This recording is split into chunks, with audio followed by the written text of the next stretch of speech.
गुरोरधिकं तपः न गुरोरधिकं ज्ञानं तस्मै श्री गुरवे नमः तस्मै श्री गुरवे नमः तस्मै श्री सद्गुरवे नमः। గురువుని మించిన తత్వము తపస్సు జ్ఞానము ఏది లేదు అని తెలియజేస్తారు.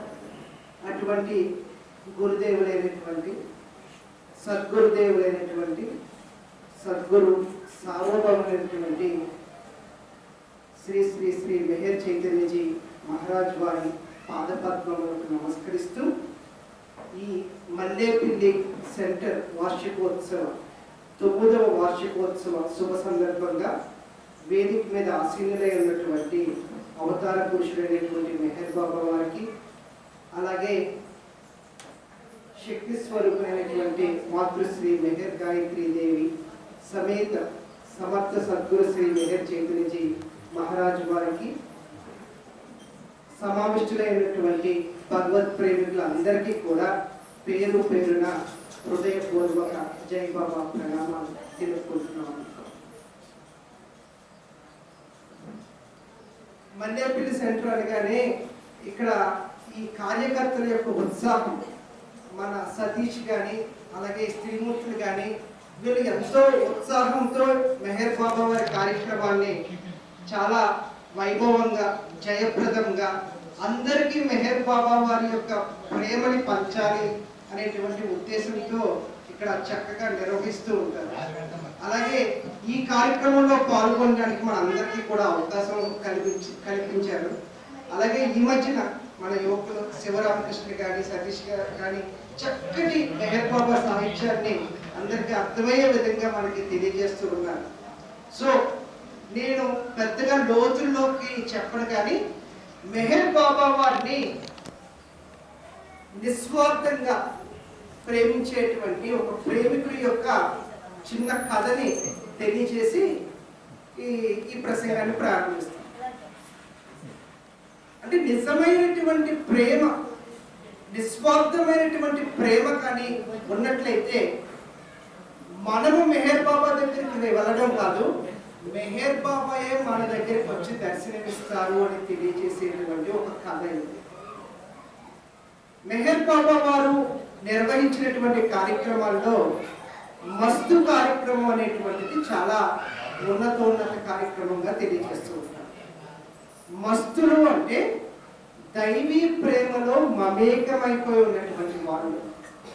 వాళ్ళకి బాహ్య స్మృతి ఉండేది కాదు, నిరంతరము భగవంతుడి యొక్క ధ్యానంలో మమేకమైపోయి ప్రపంచాన్ని మర్చిపోయినటువంటి వాళ్ళని మస్తులు అని తెలియజేస్తూ ఉండేవాళ్ళు. వారి దగ్గర ఉన్నటువంటి ఆ యొక్క దివ్య ప్రేమని, దైవీ ప్రేమని స్వీకరించగలిగేటువంటి సమర్థత కేవలం అవతార పురుషుడికి మాత్రమే ఉంది. అటువంటి అవతార పురుషుడు ఆ మస్తుని యొక్క ప్రేమని స్వీకరించి ఈ ప్రపంచాన్ని అంతటికీ కూడా పంచినటువంటి ప్రేమావతారుడు మెహర్ బాబా అని తెలియజేస్తూ ఉంటాం. ఈ మెహర్ బాబా వారు మస్తుల కార్యక్రమం చేస్తూ ఉండేవారు. చేస్తున్నటువంటి సందర్భంలో నార్త్ ఇండియాలో కార్యక్రమాలని పూర్తి చేసుకున్న తర్వాత ట్రైన్లో ప్రయాణం చేస్తూ ఉండేవారు మెహర్ బాబా వారు. ట్రైన్స్ ఎలా ఉంది అంటే మెహర్ బాబా వారి యొక్క సమయంలో చాలా రష్గా ఉండేవారు. అంటే మనుషులు ఎక్కడానికి కూడా చోటు ఉండేది కాదు.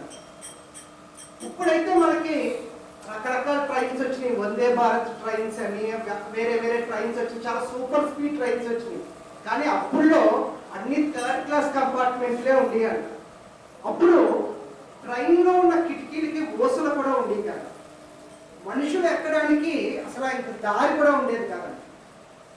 కానీ మెహర్ బాబా వారు మస్తుల కార్యక్రమం అది పూర్తి చేసుకున్నప్పుడు ట్రైన్లో ప్రయాణం చేస్తూ ఉండేవారు. అటువంటి సమయంలో మరి మెహర్ బాబా వారిని లోపలికి ఎలా తీసుకువెళ్తారు? అప్పుడు మెహర్ బాబా వారి యొక్క మండల సభ్యులైనటువంటి ఏరచ్ వారు ఏం చేసేవారంటే, డోర్ నుంచి వెళ్ళడం కష్టం కాబట్టి కిటికీ నుంచి ఆయన ముందు వెళ్ళిపోయేవారంట. కిటికీ ఓసులు ఉండేవి కదా, ట్రైన్కి కిటికీలు ఉండి కిటికీకి ఓసలు ఉన్నాయి కదా, ముందు ఏరొచ్చి వారు లోపలికి వెళ్ళిపోయేవారు. వెళ్ళిపోయి మెహర్ బాబా వారిని 2 చేతులతో లోపలికి తీసుకెళ్ళేవారు. తీసుకెళ్ళి కూర్చోబెట్టేవారు. కూర్చోబెట్టి మెహర్ బాబా వారికి అలా విధంగా మండల సభ్యులందరూ అక్కడ స్థానం ఏర్పాటు చేసేవారు. అలాగా ఒక సందర్భంలో ఒక రైల్వే స్టేషన్లో మెహర్ బాబా వారిని లోపల తీసుకువెళ్ళి కూర్చోబెట్టారు. కూర్చోబెట్టినటువంటి సందర్భంలో ఏం జరిగిందంటే ట్రైన్ అంతా చాలా రష్గా ఉన్నట్టు, ఎవ్వరు కూడా ఎక్కడానికి కూడా చోటు లేదు. ట్రైన్ ప్లాట్ఫామ్ దగ్గర ఒక మహమ్మదీయుడైనటువంటి ఒక వ్యక్తి, అంటే ఒక ముసలాయన, ఆయన మనవడితో నుంచుని ఉన్నాడు. ఆ మహమ్మదీయుడికి తెల్లటి గడ్డం ఉందంట. ఆయన ఎక్కడానికి ఎటువంటి అవకాశము లేదంట. కానీ ఏమనుకున్నాడంటే కనీసం మనవణ్ణి ఆ పెట్టెలో ఎక్కించి నేను ఎక్కడో వెనకాల పెట్టెలో ఎక్కుతాను అని అనుకున్నాడు. అనుకుని ఆ మనవణ్ణి లోపలికి తీసుకువెళ్ళడానికి ప్రయత్నం చేశాడంట. ఎవ్వరూ కూడా యాక్సెప్ట్ చేయలేదు. ఇది మెహర్ బాబా వారి కంటిలో పడింది. మెహర్ బాబా వారు సైన్ చేశారంట, ఈరచ్ ముందు ఆ మనవణ్ణి ఎక్కించండి అని చెప్పారు. అప్పుడు ఏం జరిగిందంటే మరి తప్పదు కదా, మెహర్ బాబా వారు ఆజ్ఞ వేశారు కాబట్టి వీళ్ళు ఆ మనవణ్ణి ఎక్కించడానికి ప్రయత్నం చేశారు. నెమ్మదిగా మనవణ్ణి ఎక్కించారు, బాగానే ఉంది. ఈయన పక్క బోగికి వెళ్ళారంట. ట్రైన్ కదులుతోంది, ఒక స్టేషన్ వచ్చిందంట. ఆ తాతగారు యొక్క ఆందోళన ఏంటంటే నా మనవడు ఎలా ఉన్నాడని మళ్ళీ వెంటనే దిగి ఆ బోగి దగ్గరికి వచ్చి మనవడు చూసుకునేవాడు. మళ్ళీ ట్రైన్ వెళ్ళిపోయేదంట. మళ్ళీ ఆ తాతగారు వచ్చి ఆ మనవడు చూసుకునేవారు. ఇది చూసినటువంటి మెహర్ బాబా ఆయన్ని కూడా ఈ బోగిలో ఎక్కించండి అన్నారు. అప్పుడు వీరు ప్రయత్నం చేశారంట మండల సభ్యులు ఆ తాతగారిని ఎక్కించడానికి. ట్రైను అడుగు పెట్టడానికి కూడా ఖాళీ లేదంట. ఆ తాతగారిని ఎక్కించడానికి వీళ్ళు పడ్డారంట. ఎంత శ్రమ పడితే అంత శ్రమ పడేటప్పటికి వీళ్ళకి ఆశీర్వాదాలు వచ్చేసినాయంట. అంటే అక్కడ ఉన్నటువంటి తోటి ప్రయాణికులు ఆ పిల్లోని ఎక్కించారు, ఒప్పుకున్నాం. మళ్ళీ ఆ ముసలాయిని కూడా ఎక్కించి వాళ్ళు ఎత్తి మీద కూర్చోబెడతారు, ఎక్కడ కూర్చోబెడతారని వీళ్ళందరూ వాళ్ళని తిట్టడం మొదలెట్టారు. కానీ మెహర్ బాబా కార్యక్రమం కదా, మెహర్ బాబా చెప్పారు కాబట్టి ఆయన కూడా తీసుకువచ్చి ఆ బోగిలో కూర్చోబెట్టారు. బాగానే ఉంది. ట్రైన్ వెళ్తూ ఉన్నారు. ఆ మహమ్మదీనటువంటి ఆ తాతగారు ఆయన ఈరచ్ గారితో ఇలా అన్నారు, మీరెవరు, ఎక్కడికి వెళ్తున్నారు అని అడిగారు. అప్పుడు ఈరచ్ గారు అన్నారంట, మేము పలానా అహ్మద్ నగర్ దగ్గర ఉండేటువంటి మెహరాబాద్ నుంచి మస్తులని, సాధువులని, సాధు పుంగవులని దర్శించి వాళ్ళని చోటిసేటువంటి కార్యక్రమంలో భాగంగా వెళ్తున్నాము అని చెప్పారు. వెంటనే ఈ మహమ్మదీయుడు అన్నారంట, మీరు అహ్మద్ నగర్ నుంచి వచ్చారా? అది మెహరాబాద్ దగ్గర నుంచి మీరు ఇలా ప్రయాణం చేస్తున్నారా? అహ్మద్ నగర్ దగ్గర, మెహరాబాద్ దగ్గర ఒక పార్సీడైనటువంటి అవతార పురుషుడైనటువంటి మెహర్ బాబా అనేటువంటి వ్యక్తి ఉన్నారు కదా, ఆయన్ని దర్శించుకోకుండా ఈ సాధువుల దగ్గరికి, సంతుల దగ్గరికి, ఈ మస్తుల దగ్గరికి మీకేం పని అయ్యా? మీరు వెళ్ళి ఆ మెహరాబాద్ లో ఆయన్ని దర్శించుకోవాలి కదా, వీళ్ళందరినీ చూసేటువంటి పని మీకేంటి అని ఈ మహమ్మద్ అనేటువంటి వ్యక్తి ఈరచ్ గారితో అన్నారంట. అప్పుడు ఈరచ్ గారు అన్నారంట, కానీ బాబాకి ఇన్స్ట్రక్షన్ ఏంటంటే ఎవ్వరికి తెలియజేయకూడదు, పలానా ఆయన మెహర్ బాబా అని కానీ అవతార పురుషుడని కానీ ఎవ్వరికి తెలియజేయకూడదు. ఈరచ్ గారు అన్నీ విన్నారు కానీ రివీల్ చేయలేదు పలానా వ్యక్తి మెహర్ బాబా. సరే అయిపోయి ఇంకా ముందుకు వెళ్తున్నారు. మళ్ళీ కన్వర్జేషన్లో మళ్ళీ ఏదో టాపిక్ వచ్చిందంట. అంటే మళ్ళీ అన్నారంట, మీరు ఇంకా మారరా? మీరు మీ దగ్గర ఉన్నటువంటి ఆయన వదిలేసి ఎక్కడెక్కడికో తిరుగుతారంటారేంటి? అసలు ఏమన్నా మీరు చేసేదానికి అర్థం ఉందా? మీరు ఎవరిని చూడాలి? మీ దగ్గరే ఉన్నారు అని చెప్పారు. సరే ఈరచ్ గారు వెళ్తూ ఉన్నారంట. ఈ మహమ్మదీ అటువంటి ఈయనకి ఏం జరిగిందంటే ఈరచ్ గారు ఈ మహమ్మదీ అనేటువంటి వ్యక్తికి ఒక ప్రశ్న అడిగారంట. ఏంటంటే మీరు ఎక్కడ దిగాలి అంటే నేను పలానా స్టేషన్లో దిగాలి, ఆ స్టేషన్ వచ్చిన తర్వాత నేను మా మనవడితో దిగిపోతానని చెప్పారు. సరే ఆ స్టేషన్ వచ్చిందంట. వచ్చేటప్పటికి వెంటనే ఆ మహమ్మదీ అనేటువంటి ఆ తాతగారు వాళ్ళ మనవడు దిగిపోయి ఆటో దాకా వెళ్ళిపోయారు. అప్పుడు మెహర్ బాబా అన్నారంట నీరజ్ తోటి, ఒక ఫోటో తీయి ఆ పర్సులో నుంచి అన్నారు. పర్సులో నుంచి ఒక ఫోటో తీశారు. ఇది వెళ్ళి ఆ వ్యక్తికి ఇచ్చిరా అన్నారు. ట్రైన్ ఇంకా కొంచెంసేపట్లో కదిలిపోతుంది అనగా నీరజ్ గారు వెంటనే కిటికీ దూకి పరిగెట్టుకుని ఆటో ఎక్కుతున్నటువంటి ఆ వ్యక్తి దగ్గరికి వెళ్ళి ఈ ఫోటో ఇచ్చారు. ఇచ్చి ఏం చెప్పారంటే, ఇప్పుడు దాకా మీరు మాట్లాడినటువంటి ఆ మెహర్ బాబా ఎవరో తెలుసా, ఈ పక్కన కూర్చున్నటువంటి వ్యక్తి అని చెప్పారు. అనేసరికి ఈయన అప్పుడు యాక్చువల్గా వీళ్ళిద్దరూ ట్రైన్లో వెళ్తున్నప్పుడు ఈయన ఈ మహమ్మదీడ్ అనేటువంటి వ్యక్తి చెప్పారట, నేను 3 సార్లు వెళ్ళాను అహ్మద్ నగర్ దగ్గర ఉండేటువంటి మెహరాబాద్కి. 3 సార్లు నాకు ఆయన దర్శనం అవ్వలేదు.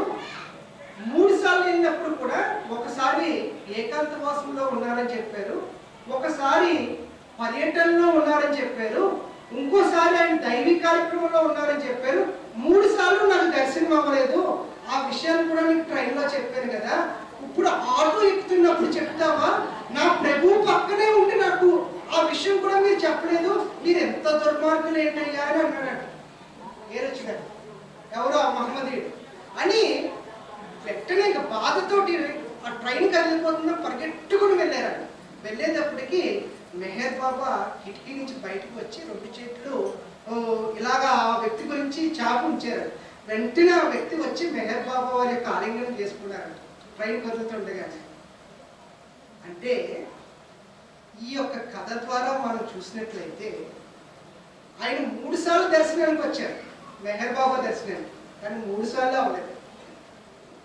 ఆయన మెహర్ బాబా వారిని ఎంత నిస్వార్థంగా ప్రేమించారంటే, ఆయన్ని దర్శించకపోయినా, మెహర్ బాబాని ఫిజికల్గా చూడకపోయినా నీరజ్ గారికి ఏం చెప్పారు, మీరు అక్కడికి ఇక్కడికి తిరుగుతారేంటయ్యా, ఉన్నతమైనటువంటి సర్వోన్నతుడైనటువంటి మెహర్ బాబా మీ అహ్మద్ నగర్ మెహరాబాద్ లోనే ఉన్నారు కదా, ఆయన దగ్గరికి వెళ్ళకుండా ఈ సాధువుల దగ్గరికి అక్కడికి ఇక్కడికి పరిగెడతారంటారేంటి అని ఎంత విశ్వాసం ఆయనకి. ఆయన యొక్క విశ్వాసం ఒకసారి అటువంటి విశ్వాసం కానీ అటువంటి నిజాయితీ కానీ ఉన్నట్లయితే మెహర్ బాబాయే ఆయన దగ్గరికి వచ్చి దర్శనం ఇచ్చారు అని తెలియబడు. అలాగే మరి మెహర్ బాబా వారి యొక్క ప్రేమ ఎటువంటిది అంటే, ఒక ఇన్స్ట్రక్షన్ ఇచ్చారు అంటే, మెహర్ బాబా వారు ఇన్స్ట్రక్షన్ ఇచ్చారు అంటే అది ఎటువంటిదైనప్పటికీ కూడా దాని మీద మనకి ప్రశంసలు కానివ్వండి, దోషం కానివ్వండి, మండల సభ్యులు తూచా తప్పకుండా ఆచరించారు. ట్రైన్లో ఎక్కడానికి కూడా చోట్లేనటువంటి పరిస్థితుల్లో మిగతా వాళ్ళు తిట్టినా ఏం చేసినప్పటికీ కూడా ఆ పిల్లవాడిని పైకి తీసుకొచ్చారు, అలాగే ఆ ముసలివాడిని కూడా ఆ పెట్టిలో ఎక్కించారు మండల సభ్యులు.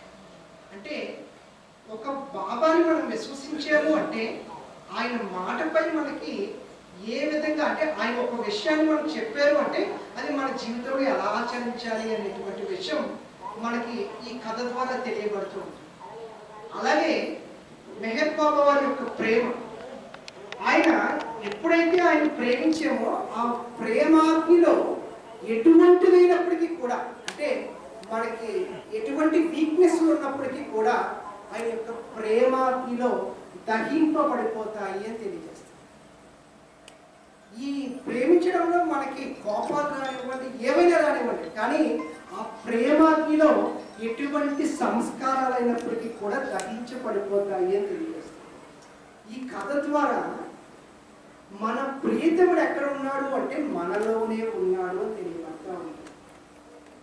మెహర్ బాబా ఒక్కొక్క సందర్భంలో చాలా హ్యాపీగా ఉండేవారు, చాలా ఆనందమైనటువంటి వాతావరణంలో ఉన్నప్పుడు మండల సభ్యులకు అనేవారంటే, ఎవరైనా వచ్చిన వాళ్ళకి మీకు ఏం కావాలో అది కోరుకోండి, నేను ఇవ్వడానికి సిద్ధంగా ఉన్నాను అని చెప్పేవారు.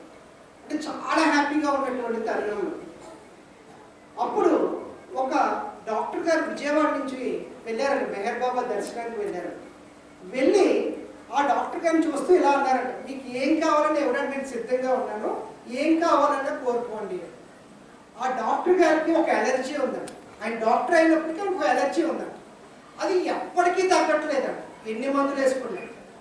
ఆ డాక్టర్ గారు వచ్చి, బాబా నేను డాక్టర్ని అయినప్పటికీ నాకు ఒక ఎలర్జీ ఉంది, ఆ ఎలర్జీ ఎన్ని మందులు వేసుకున్నా తగ్గట్లేదు, మీరు ఏం కావాలన్నా కోరుకోమన్నారు కదా, ఎలర్జీని తగ్గించండి అన్నారు. అప్పుడు బాబా అన్నారట, తప్పకుండా తగ్గిస్తాను, నువ్వేం చేస్తావంటే నువ్వు నీ ఇంటికి వెళ్ళి నాకు వినపడేటట్లుగా ఈ విషయాన్ని అడుగు, అప్పుడు తప్పకుండా తగ్గిస్తాను అన్నారు. గురుదేవులు చెప్తారండి ఇదే విషయాన్ని.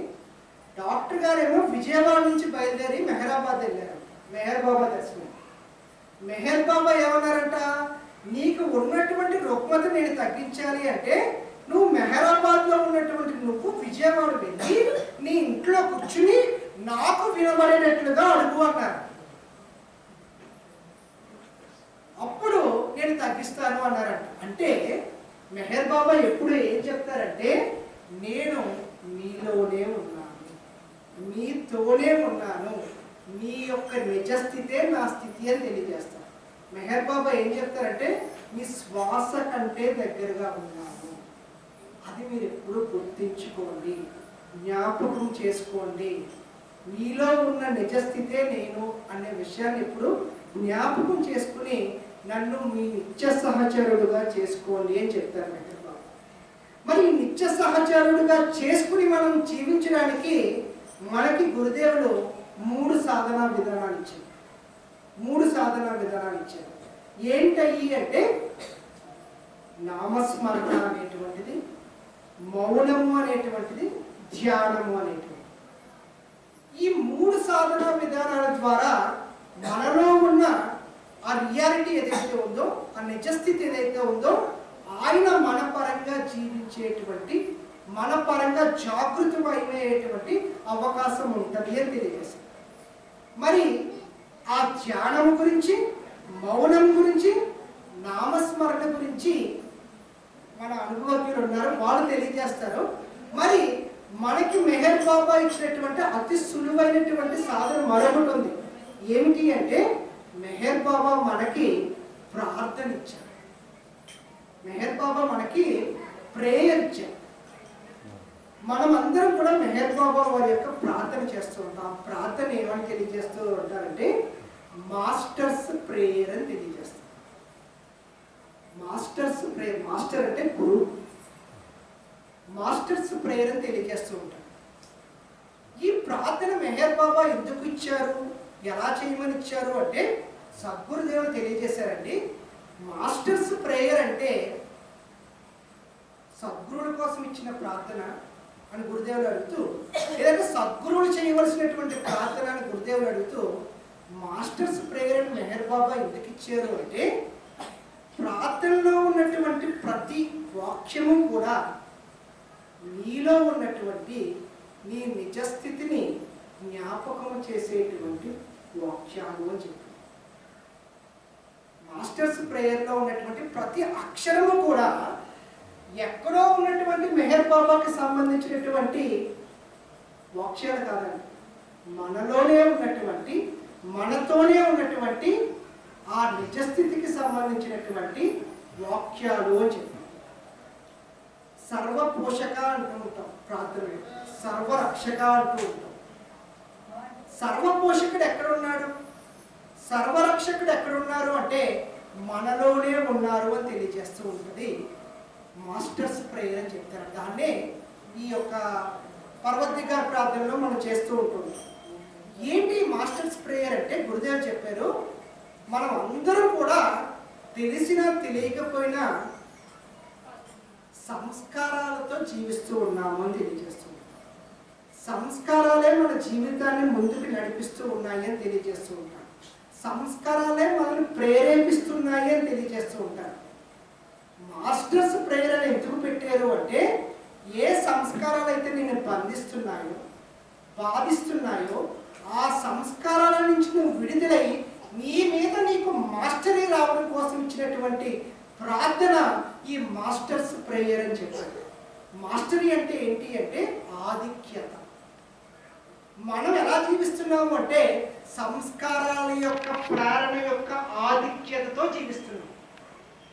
మరి మనం ఎలా జీవించాలి అంటే, సంస్కారాలు మనల్ని ప్రేరేపించకూడదు, సంస్కార రహితమైనటువంటి జీవితాన్ని జీవించేటువంటి ఆధిక్యతతో మనం జీవించడానికి ఉద్దేశింపబడినటువంటి ప్రార్థన పర్వద్దిగార్ ప్రార్థన అని చెప్పారు, మాస్టర్స్ ప్రేయర్ అని చెప్పారు. అంటే ప్రతి స్థితి కూడా మన నిజ స్థితికి సంబంధించింది, ప్రతి వాక్యము కూడా మన నిజ ఉనికికి సంబంధించినటువంటి వాక్యము అని చెప్పారు. ప్రతి అక్షరము కూడా సర్వపోషకుడనండి, సర్వరక్షకుడనండి, సర్వ అంటే ప్రతి మనం ఒక్కసారి ఆ ప్రార్థన చూసినటువంటి ప్రతి వాక్యము ప్రతి అక్షరము కూడా మన యొక్క రియాలిటీకి సంబంధించింది, నిజస్థితికి సంబంధించింది. అంటే ఎక్కడో ఉన్న మెహర్ బాబాకి మనం ప్రార్థన చేయడం లేదు, మనలోనే మనతోనే ఉన్న మెహర్ బాబాని జ్ఞాపకం చేసుకోవడానికి, మనలో జాగృతం చేసుకోవడానికి ఈ ప్రార్థన చేస్తున్నాము అనేటువంటి అవగాహనతో మనం ప్రార్థన చేసినప్పుడు దాని యొక్క ఫలితము సత్ఫలితము మన జీవితాల్లో అనుభవనీయం అవుతుంది అని చెప్పారు గురువు. అప్పుడు దాకా మనం ఏదో ఓ పర్వతిక సర్వపోషక సర్వరక్షక అంటూ మొదలుపెట్టి మళ్ళీ ఎక్కడో ఓం మెహర్ బాబాయ్ అంటూ మనసు ఎక్కడో ఒక నిద్రలేస్తాం. ఎందుకంటే మనసు అంటే పరిగెడుతూనే ఉంటుంది. మరి ఎప్పుడైతే అన్య భావన ఉందో మనసు అలా పరిగెడుతూనే ఉంటుంది. కానీ మనలో ఉన్నటువంటి మన నిజస్థితిని గుర్తించుకోవడం కోసం, జాగృతి పరచుకోవడం కోసం ఈ ప్రార్థన చేస్తున్నాను అనేటువంటి విధేయతతో విశ్వాసంతో మనం చేసినట్లయితే ఈ మనసు ఎక్కడికి పరిగెట్టదు అని చెప్పారు.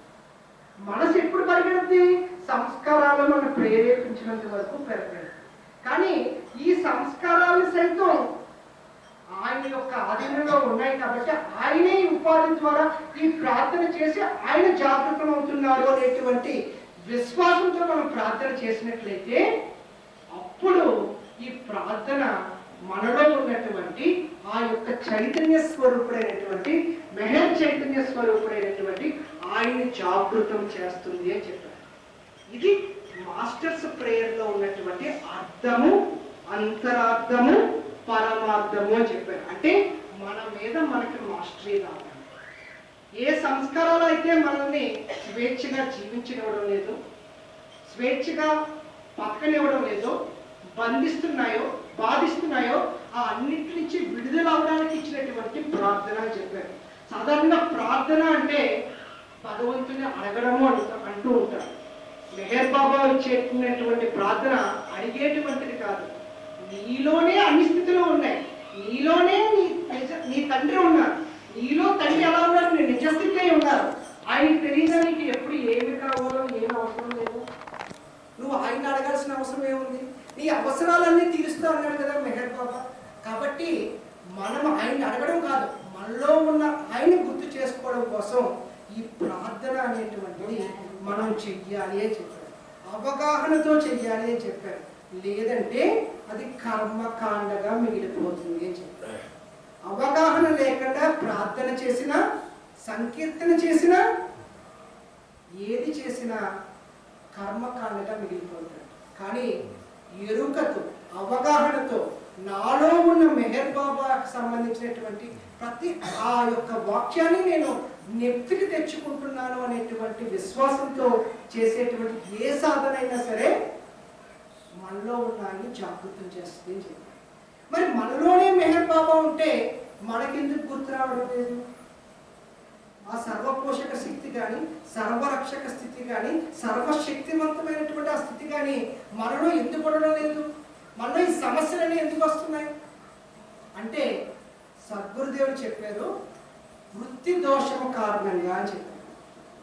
మీకు ఎందుకు జ్ఞాపకం రావట్లేదంటే మీలోనే మెహర్ బాబా ఉన్నారన్నటువంటి సంగతి మీలో వృత్తి ఉంది, ఆ వృత్తి దోషపూరితమై ఉంది అని చెప్పారు. మనలో ఉన్నటువంటి వృత్తి దోషభూయిష్టమై ఉందంట. ఈ వృత్తి దోషము కారణంగానే మనలో ఉన్న నిజస్థితి మనకు జ్ఞాపకం రావట్లేదు. మరి ఈ వృత్తి దోషాన్ని ఎలా మనం నివారించుకోవాలి? వృత్తి దోషం ఎక్కడి నుంచి వచ్చింది అంటే మనకి తెలియజేస్తారు. మనం అందరం కూడా ఎలా జీవిస్తున్నాము అంటే అంతఃకరణతో జీవిస్తూ ఉంటాము అని తెలియజేస్తాం. ఈ అంతఃకరణ మనలో ఎలా వ్యక్తమవుతూ ఉంటుందంటే 4 ముఖాలుగా వ్యక్తమవుతూ ఉంటుంది, 4 స్వరూపాలుగా వ్యక్తమవుతూ ఉంటుంది. ఏమిటి అంతఃకరణ అంటే చిత్తము, మనస్సు, బుద్ధి, అహంకారం. ఈ 4 ముఖాలతో కూడినటువంటిదే అంతఃకరణ అని తెలియజేస్తారు. ఈ అంతఃకరణలో ఉన్నటువంటి వృత్తి దోషము కారణంగా మనలో ఉన్న మెహర్ బాబాని గుర్తించలేకపోతున్నాం, మనలో ఉన్న మెహర్ బాబాని ప్రేమించలేకపోతున్నాం, మనలో ఉన్న మెహర్ బాబాని జాగృతి పరుచుకోలేకపోతున్నాము అని తెలియజేస్తాం. గురుదేవుడు అందుకే ఏం చెప్పారంటే, నీలో ఉన్న అంతఃకరణలో ఉన్నటువంటి వృత్తి దోషాన్ని నువ్వు తొలగించుకోవాలి.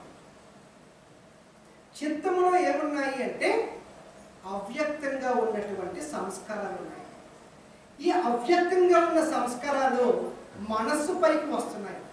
అప్పుడు బుద్ధి దాన్ని నిశ్చయిస్తుంది, అహము దానికి కర్తృత్వ భావన వహిస్తుంది. ఇది అంతఃకరణ అని తెలియజేస్తుంటారు. లాస్ట్ టైం మనం చెప్పుకున్నాం, వర్స్లేరు యానివర్సరీకి ఎవరన్నా వచ్చి ఉంటే ఈ టాపిక్ గురించి మీకు విని ఉంటారు. మరొకసారి రిపీట్ చేద్దామనే ఉద్దేశంతో చెప్తున్నాను. ఎందుకంటే మనం ప్రార్థన చేస్తున్నప్పటికీ ఆ స్థితులన్నీ మనలో ఎందుకు వ్యక్తం కాలేకపోతున్నాయి, ఎందుకు మనలో ఉన్న మెహర్ బాబాను గుర్తించలేకపోతున్నాము, ఎందుకు జాగృతి పరుచుకోలేకపోతున్నాము అంటే వృత్తి దోషము కారణంగా. ఈ వృత్తి దోషం ఎక్కడ ఉంది అంటే మన అంతఃకరణలో ఉంది. ఈ అంతఃకరణలో ఉన్నటువంటి వృత్తి దోషాన్ని ఎలాగ మనము నివారించుకోవాలి, నిరోధించుకోవాలి అంటే దానికి మెహర్ బాబా ఇచ్చినటువంటి 2వ ప్రార్థనే పశ్చాత్తాప ప్రార్థన అని తెలియజేశారు. దాన్నే రిపెంటెన్స్ ప్రేయర్ అని చెప్పారు. మనం ఏదో చేస్తున్నాము అన్నట్లుగా చేసేయడం కాదు, అవగాహనతో చేయాలి, ఎరుకతో చేయాలి. పశ్చాత్తాప ప్రార్థనలో ప్రతి ఆలోచనకి, ప్రతి ప్రేరణకి మనం ఒకసారి ఆ పశ్చాత్తాప ప్రార్థన చదివినట్లయితే అదంతా ఏమిటి, మన సంస్కారంలో దాగి ఉన్నటువంటి వృత్తి దోషం. ఆ వృత్తి దోషాన్ని తొలగించమని, నిరోధించమని, నివారించమని మనలో ఉన్నటువంటి అంతర్యామి స్వరూపుడైనటువంటి మాస్టర్ని అడిగేటువంటి విధానమే పశ్చాత్తాప ప్రార్థనలో ఉన్నటువంటి అర్థం, అంతరాత్మ, పరమాత్మ. పశ్చాత్తాప ప్రార్థన ఎందుకు చేస్తున్నామంటే ఏ సంస్కారాలు అయితే మనకి ఆటంకంగా నిలుస్తున్నాయో వాటి యొక్క వృత్తుల నుంచి, ప్రవృత్తుల నుంచి బయటపడడానికి చేసేటువంటి ప్రార్థన ఈ పశ్చాత్తాప ప్రార్థన అని చెప్పారు. ఎందుకు ఈ వృత్తి దోషంగా మారుతుంది, దోషభూయిష్టమై ఎందుకు ఈ వృత్తి మారుతుంది అంటే, సంస్కారము ఖర్చు పెట్టిన తర్వాత ఏం జరుగుతుంది అంటే అహము ఆ సంస్కారం ఖర్చు పెట్టిన తర్వాత కర్తృత్వ భావన వహిస్తుంది. అంటే ఒక పని చేసిన తర్వాత ఆ పనికి సంబంధించినటువంటి ఫలితం ఏదైతే ఉంటుందో ఆ ఫలితాన్ని నేను చేశాను, నా వల్ల జరిగింది, నేను కాబట్టి ఇది చేశాను, నేను కాబట్టి ఈ విధంగా వ్యక్తమయ్యాను అనేటువంటి కర్తృత్వ భావన అహం వహిస్తుంది. ఏ అహం వహిస్తుంది? ఫాల్స్ ఈగో అన్న దాన్నే ప్రాతిభాసిక అహం. ఈ అహము ఈ కర్తృత్వ భావన వహించినప్పుడు ఏం జరుగుతుందంట, వృత్తి కాస్త దోషభూయిష్టమైనటువంటి వృత్తిగా మారుతుంది. ఇది ఏం చేస్తుంది, నాకు అనుకూలంగా జరిగినంతసేపు నా మీద వేసుకుంటున్నాడు, నాకు ప్రతికూలంగా జరిగినప్పుడు నా మీద వేసుకోగలుగుతున్నాడు. నేను చేశాను కాబట్టి అది పాడైంది అని చెప్తాను, నేను ఇలా వ్యక్తమయ్యాను కాబట్టి అది ఇలా తగలడింది అని చెప్తాను. నాకు అనుకూలంగా జరిగినంత చెప్పానని తీసుకుంటాడు, ప్రతికూలంగా జరిగితే తీసుకోలేదు. ఎందుకంటే నేను పరిమితంగా జీవిస్తున్నాను, పరిమిత అహముతో వ్యక్తమవుతున్నాను. కర్తృత్వ భావనే ఈ వృత్తి దోషానికి కారణమై ఉంటుంది అని చెప్పారు. సో దీని నుంచి బయటపడాలి అంటే మనం ఏం చేయాలి అంటే, ఈ ప్రార్థన ఎవరు చేస్తున్నారు అంటే మనలో అంతర్యామి స్వరూపుడైనటువంటి సద్గురుదేవులు ఈ ప్రార్థన ఈ ఉపాధి ద్వారా చేసుకుంటున్నారనే భావనతో చేయాలి. అప్పుడు ఏం చేస్తుంది, ఈ అంతర్యామి స్థితి అనేటువంటి సద్గురు స్థితి నీలో ఉన్న మెహర్ చైతన్యాన్ని జాగృతం చేస్తుంది. నీలో ఉన్న మెహర్ చైతన్యం ఎలా ఉంది, నిద్రాణమై ఉంది, దాన్ని జాగృతం చేస్తుంది. దాన్ని మేల్కొల్పడం ద్వారా ఈ చిత్తములో ఉన్నటువంటి వృత్తి ఏదైతే ఉందో అది నశింపబడుతుంది, నివారింపబడుతుంది. నీకు ఆటంకాన్ని కలగచేసేటువంటి వృత్తిగా మారదు, నీకు సంస్కారానికి ప్రతి సంస్కారం క్రియేట్ అవ్వదు, నీ చిత్తములో ఉన్నటువంటి వృత్తి నశింపబడేటప్పటికీ ఆ పశ్చాత్తాపార్థంలో ఉన్నటువంటి ఆ యొక్క అవగాహన, ఆ ఎరుక నిన్ను ఏం చేస్తుంది అంటే నీలోనే ఉన్నటువంటి ఆ మెహర్ బాబాని మేల్కొల్పి జాగృతం చేసి ఆయనే మనలో వ్యక్తమవడమే కాకుండా మనల్ని మేల్కొల్పు అని చెప్పారు మెహర్ బాబా. ఎవరు మేల్కొల్పుతారు? మనలో అంతర్యామి స్వరూపుడైనటువంటి సద్గురువు నిద్రాణమై ఉన్నటువంటి మెహర్ చైతన్యాన్ని జాగృతం చేయడం ద్వారా, మేల్కొల్పడం ద్వారా మనమే మెహర్ బాబా స్వరూపులుగా వ్యక్తమవుతాం.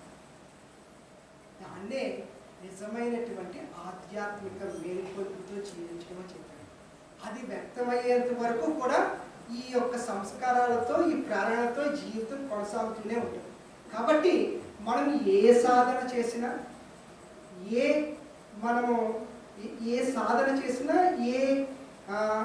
ఎలా చెప్పాలంటే ఏది మనం ప్రాక్టీస్ చేసినప్పటికీ కూడా ఒకే ఒక్కటి గుర్తుపెట్టుకోండి, నేను చేస్తున్నాను అనే భావన రాలేదు.